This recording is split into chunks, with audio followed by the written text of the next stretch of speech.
Հայաստան խմբակցության անունից ելույթ կունենա Արթուր Խաչատրյանը եւ իմ հայտարարությունից հետո Արթուր Խաչատրյանը կմոտենա ամբիոնին կսկսի խոսել։ Ես նրա մասին տեղեկություն չունեի, բայց զուտ պատճառահետևանքային կապը տեսա։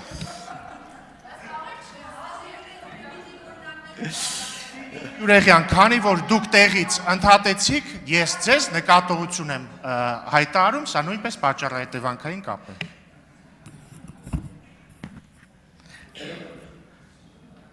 Պատճառահետևանքային կապերին անդրադառնանք, դե եթե կան այսքան հանճարեղ իմաստուններ, ահավասիկ վառ ներկայացիչ, հենա ինչի եք ես մարմինը պահում,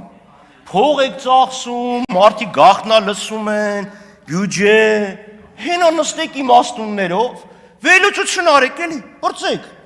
ինչ ինֆորմացիա, ինչ ծառայություն, իմաստուններով նստեք որոշեք։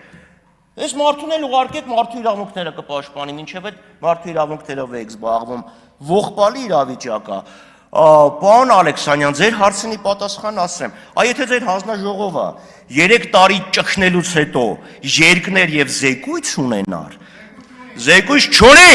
որովհետեւ այդ թղթի տակ ընդամենը 4 հոգի աստորագրած 11 հոգու։ Հարգելի գործընկերներ, ուրեմն ասեք թող չնչատի, դուք զախողել եք 4 հոգի ստորագրություն կադրատա։ Իջեցրեք։ Լրություն, պարոն Ալեքսանյան։ Պարոն Ալեքսանյան, լրեք միակ։ 4 հոգի, 4 հոգով ձախողել։